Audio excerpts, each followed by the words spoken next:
Hey everyone, welcome to a Nami commentary. Recently, Nami's been one of my more favorite supports, actually very recently.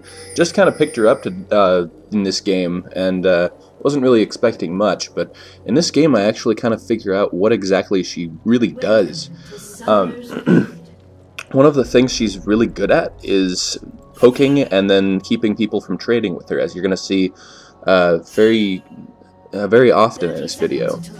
In addition, whenever somebody wants to be aggressive in her lane, it's not like she can't set something up easy. She's kind of like Lulu in that fact, but with Lulu, I don't know. Lulu dies a lot faster, in my opinion. And with Nami, you can kind of get away quicker if you don't.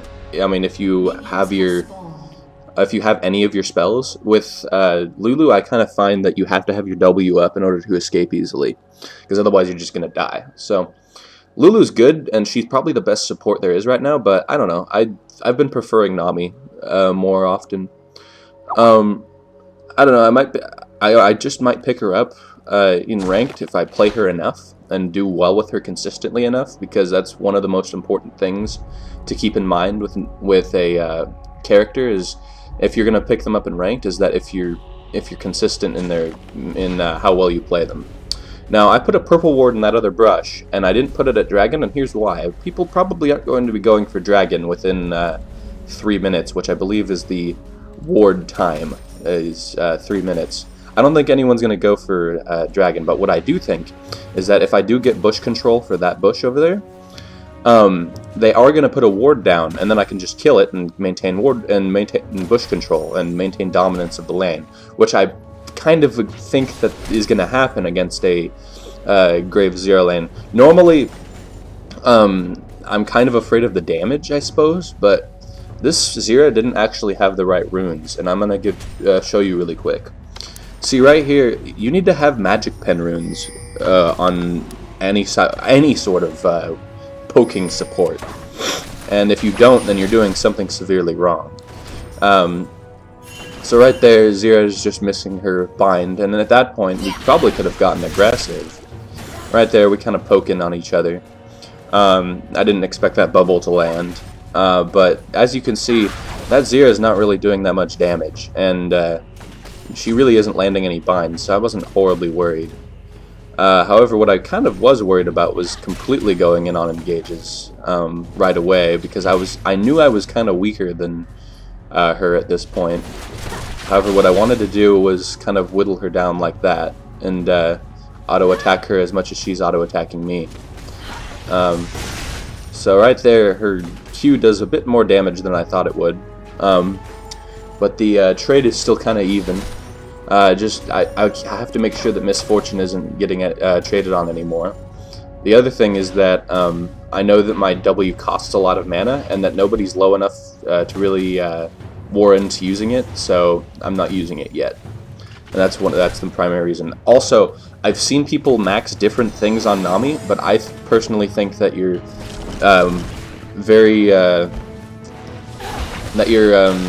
you'll be very benefited by maxing Ebb and Flow first. So right there, we get a little bit of trade damage on him. I'm actually damn good at landing those Ebb and Flows. It's like a littler version of what's it called? It's like a littler version of Rupture, so that's why it's not really that bad for me to get it. I don't know why they didn't do this, but they didn't actually end up using a Zira support against a melee opponent. I was thinking about maybe going Nunu this game, but I also remembered that Nunu actually kind of suffers against Zira, so I didn't pick it. Also because Nunu is just kind of not that great right now, because he got nerfed into the ground just like my precious Lee Sin. But aside from that, I'm probably going to end up using Nami a bit more, especially if they're dumb and buff her again, which she doesn't need it right now, but hell, you never know. But anyway, Ebb and Flow is kind of a tricky spell, even though you do want to max it first, but it is kind of a tricky spell. How it works is that it bounces back and forth between allies and enemies, but it can only bounce a maximum of 3 times.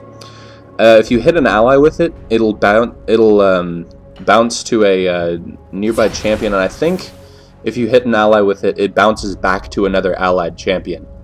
If you hit it on me, and I was next to Misfortune, it would first go to me, and then an enemy, and then Misfortune, as long as it's within the radius. It doesn't show radiuses, unfortunately. I wish it did, but anyway, her Aqua Prison is kind of similar to a Rupture, except it stuns and like puts someone in stasis, but you can still hit them. So as you've seen, it like lifts them up in the air for like 1.25 seconds, and the stun doesn't change, so there's no real point to leveling it up. You might as well max that last. And then Tidecaller's Blessing is it empowers somebody with a slow. You might as well max that second, because the slow is going to get more powerful if you do that. And I did want the Misfortune to hit one of the champions with my Tidecaller's Blessing. That's one of the other reasons why I don't really like W very much, is because it's very AD carry reliant on what your AD carry wants to do. So usually you don't want to really put it on them very much, because they probably won't use it. So you might as well put it on yourself, so that you give yourself the crowd control you need. Plus it gives you not too bad bonus damage on people. See, I have like 64 base AD. That's going to be really beneficial. In addition, Ebb and Flow adds to the damage of an AD carry, because it does quite a bit of damage in and of itself. And if you go the proper rune page, I go like a different I go a different what's it called? Oh, I missed that bubble, but it's no big deal. The bubble doesn't cost very much, and the cooldown's long, but I probably wasn't going to use it anytime soon after that. And right there, I kind of use Ebb and Flow again to get full health, and for a little bit more health. And then I have then I use the orb after that. I thought Misfortune was going to go in, that's why I used my wave, but unfortunately that wasn't the case, so I ended up wasting the ultimate. Kind of a, like I said, this is kind of one of my this is kind of one of my first serious Nami games, so I'm going to make a few mistakes like that. But also a lot of really nice plays after this, too. You might be wondering what really appealed to Nami for me. Well, really the big appeal for me is that she kind of felt like... yeah, here, see? If I had my orb, not my orb, my ultimate, I probably would have been better off. But now, gang's all here, and I'm just gonna go ahead and use my orb on Morgana so that she can't right away use the bind. And in that case, it keeps her in place long enough for Misfortune to go ahead and clean up there. So Diana gets the blue buff. That was an overall very good engagement for us. I believe that was Misfortune getting a no, she didn't get a triple kill, but she did end up getting a double kill there, and that's going to put her even further ahead. Graves is 0, 2, and 0, so he's not going to be as much of a threat to us as Misfortune is going to be to him now. It really helped that I had a really good lane for Nami. Misfortune is one of the best lanes Nami can have because of the fact that Misfortune has a lot of early damage that Nami can exploit. So you can go ahead and poke onto somebody with W and heal Misfortune for that poke, and then Misfortune can Q right afterwards. So that's going to keep Misfortune at high health, and in addition to that, Misfortune can also be aggressive. So that means that Nami can go ahead and go, hey, yeah, you want to be aggressive? I can slow them down in an orb, and we can go ahead and do so. So in a lane like this, you can be either defensive or offensive. And Misfortune is kind of a hit-or-miss champion, so that's already good for her. So I'm going to go ahead and ward up here. Not going to use my purple ward at, here, but I'm going to use it at dragon, because this is about the point where people are going to be hotly contesting dragon. And I want to control dragon, so I'm going to put a purple ward there, and that way whenever there's a ward there like it is now, I can go ahead and take it out.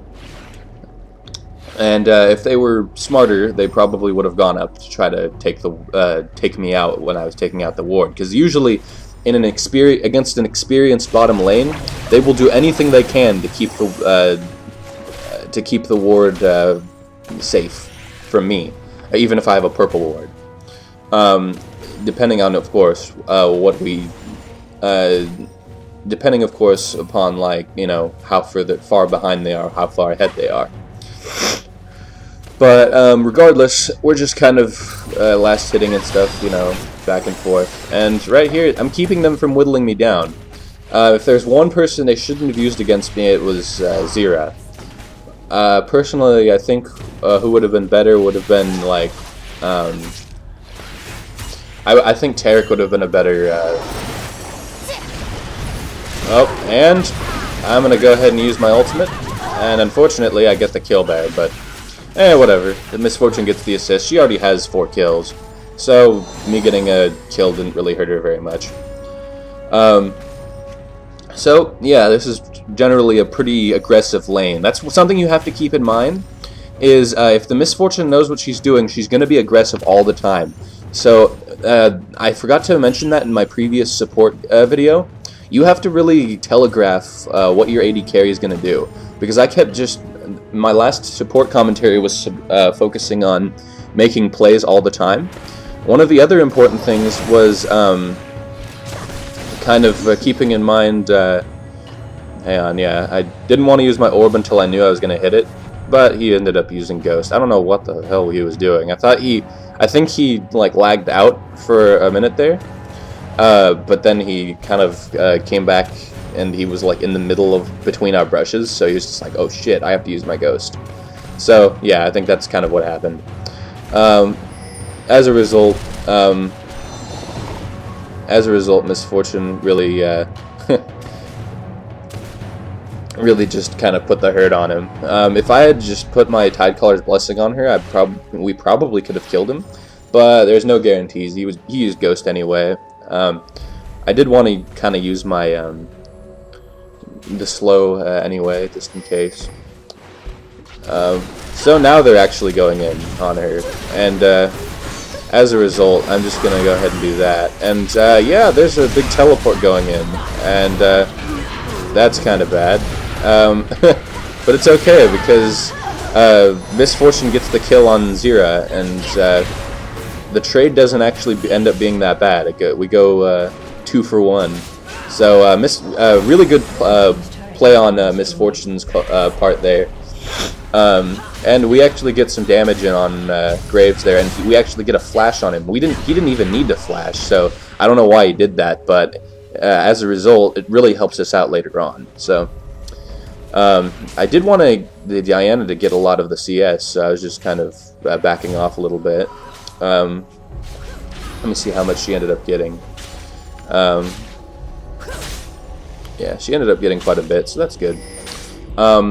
Nami's I actually end up getting a Kage's Lucky Pick, and I don't know why I had a Philosopher Stone so early. I'm gonna have it for quite a bit.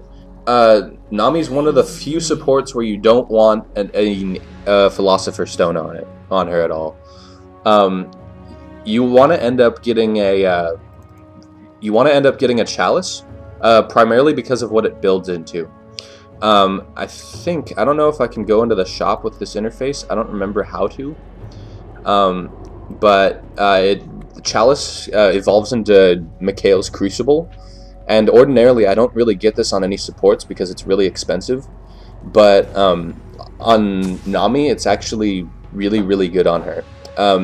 Getting Mikael's Crucible on Nami is like having a second heal, and then also it's basically a free Quicksilver Sash for your lane partner, and also, you know, for anybody really.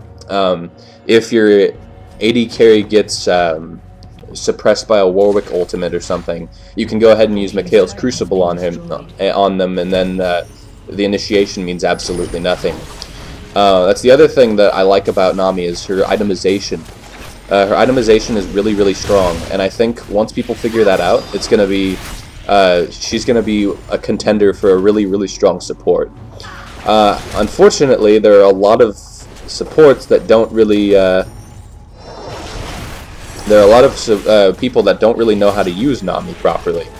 One of the things they don't know is that when you poke somebody, you're supposed to guarantee that you get healed up for just as much. The only thing that I can really think of that counters Nami is killing her right away and keeping her from wanting to poke you, like someone like Tarek or something. And so we're all diving Zira, and that's exactly why I do that. And I wanted to use the orb, but we didn't end up needing it, actually, so it didn't matter that I missed it.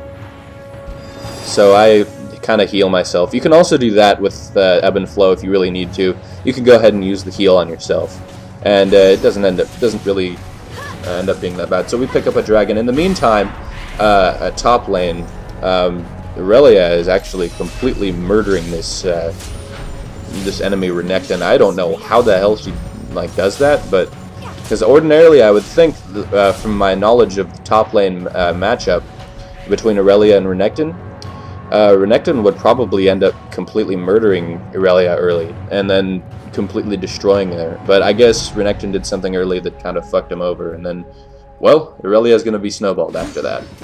So Misfortune's taking out the tower here. She's kind of, she finishes it off. Nobody wants to fight her right now, not even Graves. Graves is 0-3-1. He would just die if he went down bottom to fight her. So, in the meantime, Graves is just going mid. Excuse me. Anyway, I'm coming back up to help Misfortune, but at this point, if Misfortune is up here, if Misfortune is overextending like this, you definitely want to be here to support her. But if she was like, you know, in the middle of the lane or something, it would be not really that big a deal. So, you always want to gauge whether you need to help your AD carry or not, because that's pretty, how do I say it? It's pretty damn situational, whether you want to help your AD carry or not. See, I know that Nunu's coming around here, so I definitely want to stick around, because if she was here alone, she probably would have died. I end up using my ultimate there, and then so that's one down, and unfortunately for me, Graves is coming. However, she ends up killing the enemy Zira quick enough to the point where she can turn on Graves as he's trying to kill me, and then I exhaust him so that there's no way he can kill me or get away. So, all in all, pretty damn good play on both of our parts. I really liked this Misfortune. She was really, really good. Valor Minue, if you're watching my video later on, this was all you, buddy. Good job. Anyway, yeah, this is just kind of Renekton getting caught a little. I mean, Renekton walking away, kind of. This will be about the end of the game. This was kind of a shorter commentary, and kind of a stomp between you and me, because really, I don't know. Something clicked with Nami. I don't know what it was, but whatever it was, it caused me to just completely destroy with Nami suddenly, and I don't know what it was. Because the second game I played Nami after this, it was, I mean, the game I played after this one with Nami, I was laning with Scone Thief and he was playing Draven, and it's just, I don't know what it was. Something just clicked with her, and I really like her, and I would highly suggest playing her if you guys like a combination of like Tarek and Janna, because that's what she kind of reminds me of, in addition to kind of Lulu. Actually, I would think it would be better to compare her to Lulu. But anyway, that's this video. Go ahead and like, comment, subscribe, do whatever you want to do. And tell me what you think of these support commentaries, because I'm half tempted to release a bunch more, because support is my best role. So Anyway, that's the video, and I'll talk to you guys later. See ya.